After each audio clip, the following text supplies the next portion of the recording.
Hello guys, welcome back to JANSON Radio Podcast, episode 66. Podcast at home still, dan sekarang we have a very special guest.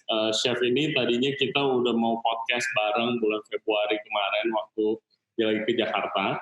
Namanya Chef Jethro Vincent, dia adalah Executive Chef and F&B Director di Bikini, Bossman, Fika, Sisterfields, dan Sibling. Itu semuanya di Bali. Some of it was my favorite restaurant. Actually kemarin gue baru makan di Bikini dan enak banget. Dan sekarang kita akan ngobrol-ngobrol buat kita tahu supaya situasi di Bali gimana. Karena kita tahu di Bali itu lumayan parah kondisi F&B-nya, sama kayak di Jakarta lah. Dan how they, the business, the restaurant business there, what they do to cope with all this situation. So hello chef, thank you. Very nice to meet you. You too, thank you for having me.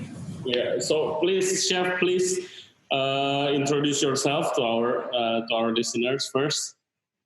As Ray mentioned, my name's Jethro. I am a Kiwi chef. I've been living over here in Bali for around 6 years now, just over 6 years. I've been with 8 Degree Projects since the beginning. As mentioned, we started Sisterfields way back in 2014, and then we've been slowly growing since then. We've now got 4 or 5 venues under our belt.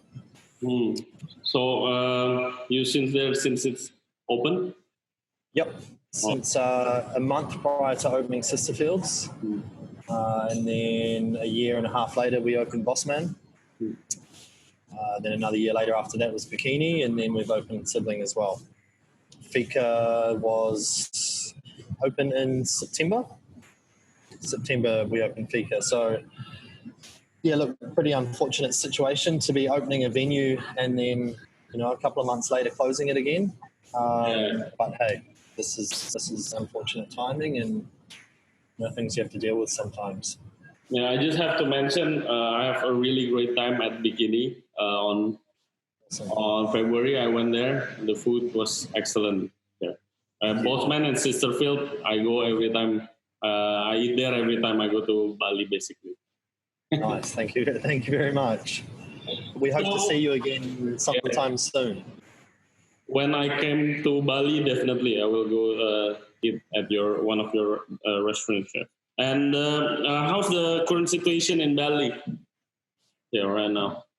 Look, it's pretty quiet. It is very strange for Bali. We, when I'm driving to work every day, it feels like a bit of a ghost town driving into Seminyak. Compared to the usual traffic that you sometimes have to battle. Yeah, I mean, I'm sure you're seeing some of that in Jakarta as well. Yes. But look, there is, there's a lot of places that are closed, but there's also small pockets of people. Brawa and Canggu seem to still have a decent crowd that are living there. Same as Sanur, and same as Ubud, really. Seminyak is a difficult location. It's purely driven towards tourists. Yeah. So the whole trade here is based around hotel goers and tourists.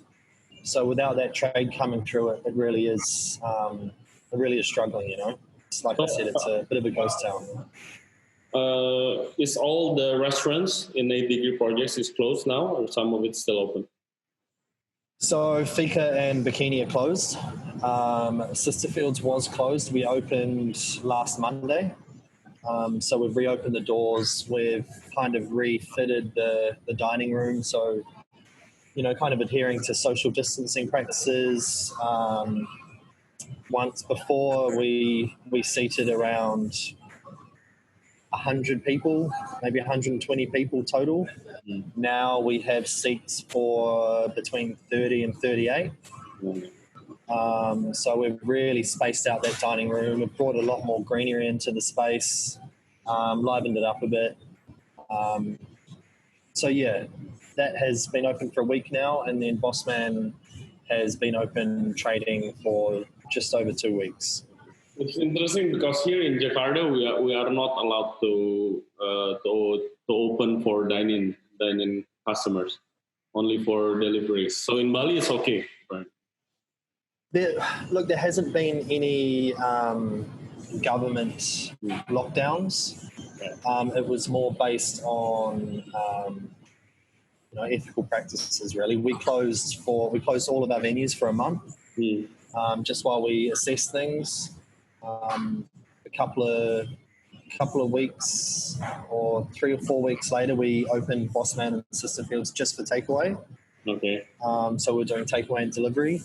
And just in this last week or so, we've been playing around with the idea of opening up and again, doing it within safe practices. We've got hand washing stations out the front.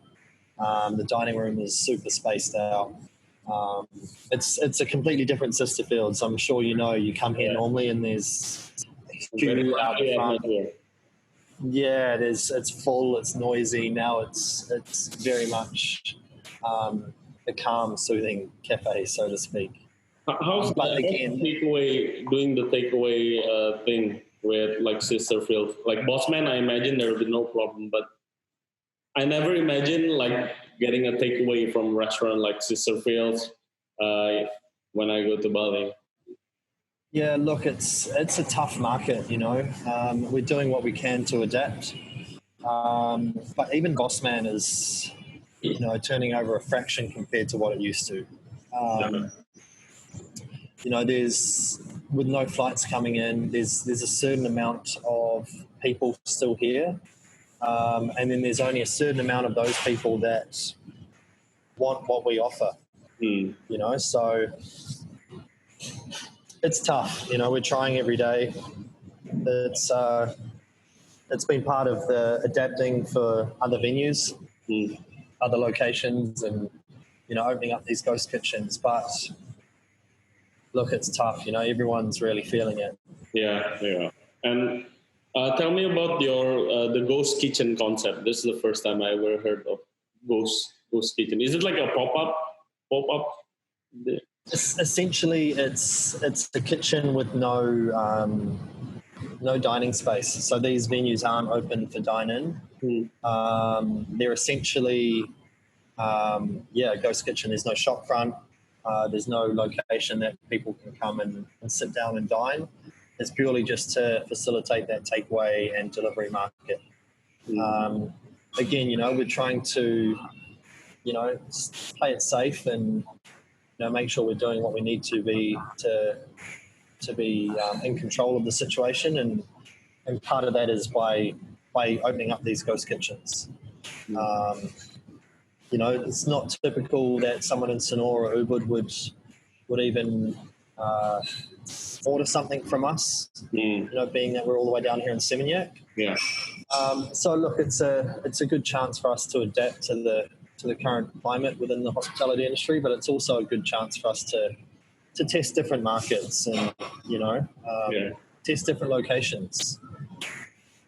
And what's your new normal now? Like your normal day? I haven't done much cooking lately. We've constantly been readjusting and adapting from relaunching our takeaway out of our own venues to then a week later opening up another ghost kitchen in another location. A week after that, we then opened Ubud. So it's constantly been rolling and adapting in that sense. So it's a lot of logistics and organising, I would say, is my new normal at the moment. A lot of phone calls, a lot of organising. So hopefully one day soon I'll get back into the kitchen and pick up a knife again. Yeah. But yeah, that's pretty much what my new normal looks like at the moment. So we need to invent new ways. Like in Jakarta, there's not much problem for delivery. Like some of my friends, like my restaurants in Jakarta is just closed. We don't open for delivery. But some of my friends, they start opening and creating new menu.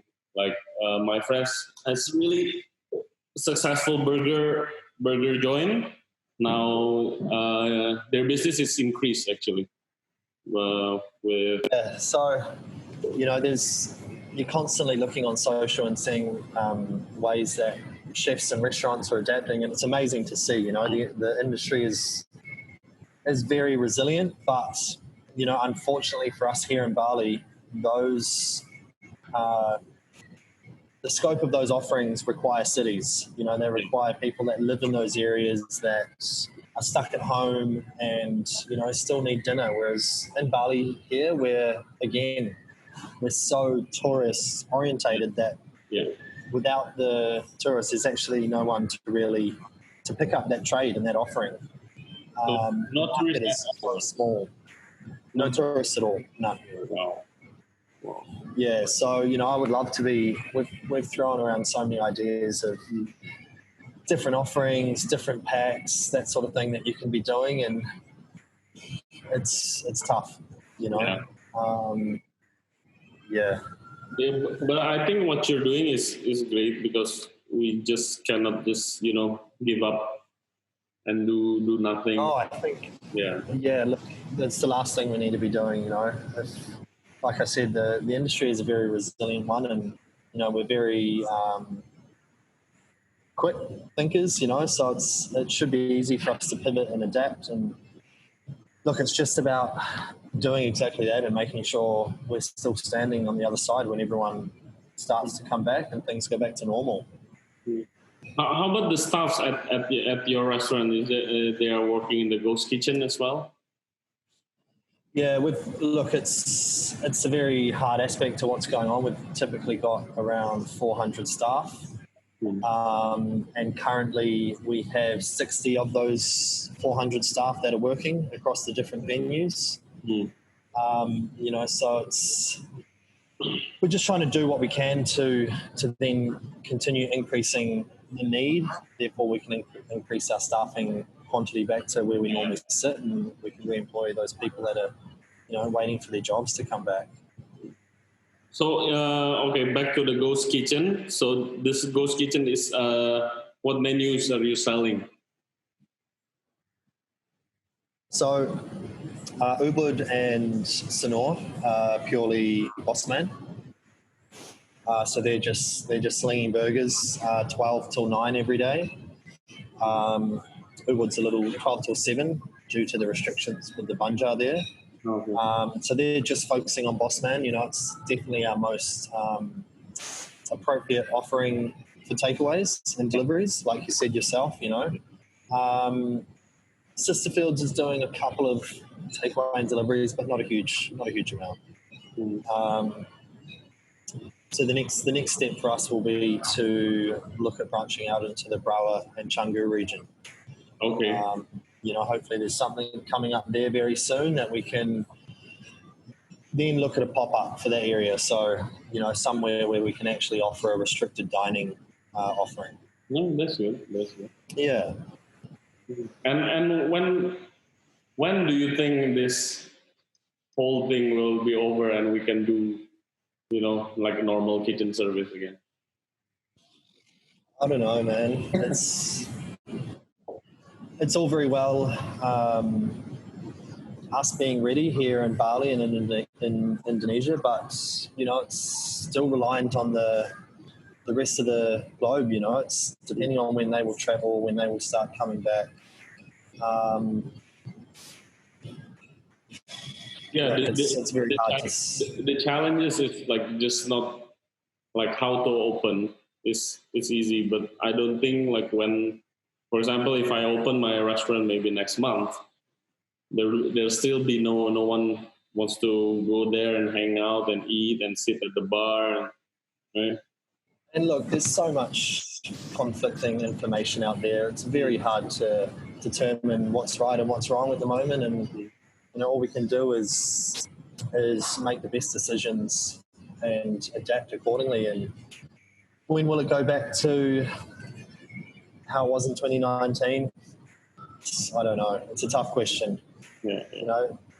In all accounts, probably not until late 2021. I don't know.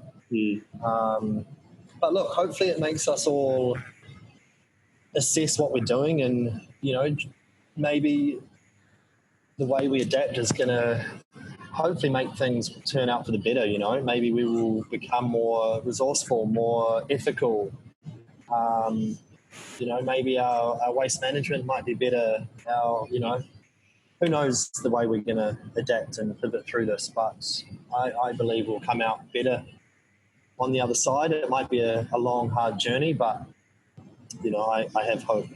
Yeah, I supposed to have my wedding next month in Bali. So yeah, it just got postponed until I don't know when. You postponed the wedding altogether? Yeah. We postponed until we're gonna move it in Jakarta, I think. Okay. Yeah. Thankfully, like the venues understands and they refund the money. Otherwise, it was going to be a huge problem. And so, chefs, in every episode, we like the guests to give advice on what things you have learned during your adapting period in this coronavirus pandemic, and maybe for the younger chefs who are listening to our podcast, what do they have to do? Because personally, I receive everyday messages like, I just graduated from culinary school. I want to work, but there's no restaurant is still open. So what do we do? Look, the best thing you could do is, obviously, it sounds a bit cliche, but stay positive. Stay active in the industry in some way, shape, or form. Now, that may be reading cookbooks, researching. There's plenty of information online out there. Stay active, trial and error, just play around. Do what you can that involves food, whether it's cooking at home, whether it's volunteering at somewhere that is open. Maybe there's some initiatives that are helping the less fortunate. Maybe you can offer your time to that and be involved that way. But yes, stay active and stay present and aware of the current situation. Looking and listening to podcasts like this. Although you may not be working and working in a kitchen, you're still aware and involved in the industry, so that when you are in a position to come back in and to take that job, hopefully you have more to offer than you did 6 months ago or 1 year ago. It could be super simple things, playing with bread or with koji, or staying positive, stay active, and find a way to stay connected to the industry and to the people within the industry. Great advice. Yeah, I think keeping busy is the way to go. So we didn't get down. I rarely watch the news now because every time I watch the news and hear about this, I just fell down. Yeah. Yeah, look, it's tough. There's lots of bad days, but we really just have to push on and, again, stay positive, which is hard to do at times. But there's always light at the end of the tunnel. Yeah. Yes. Hopefully, this thing will go away soon, and we can go back to normal. The new normal. Yeah. The new normal. So, Chef Jethro, thank you very much for your time today. No worries. I'm sure thank you for having me. You're busy. Yeah. Are you going to Sanur and Ubud after this? Myself personally? Yeah. No, I'm gonna hang around Seminyak this week. We are hopefully, as I said, got a little project coming up in Brawa. So we're gonna hopefully be doing a little pop up there with all of our venues in one site. So That's going to keep me pretty busy this week. Okay. So, Chef, good luck for your future projects. Stay positive, and I'm sure we all get through this somehow. Thank you for your time. No worries. Thank you for having me again. Yeah. Thank you very much. And good luck for everything in Jakarta, yeah? Yo. Thank you, Chef. So, guys, terima kasih banyak udah nonton episode kita hari ini. Semoga bisa jadi pelajaran dan informasi yang baik untuk kita semua. Tetap semangat, tetap positif. Shout out to all the health workers yang lagi volunteering waktunya. Terima kasih banyak, you are the real heroes. And thank you very much, Chef Jethro, Anna, and Matthias juga. Thank you very much yang udah help this podcast to happen. And jangan lupa subscribe di YouTube, Spotify, Apple Podcast, dan Google Podcast. Nama Ray JANSON Radio, RAYJANSON. Okay, thank you very much, guys. See you next time. Bye-bye. Thank you. Thank you, Chef. Cheers.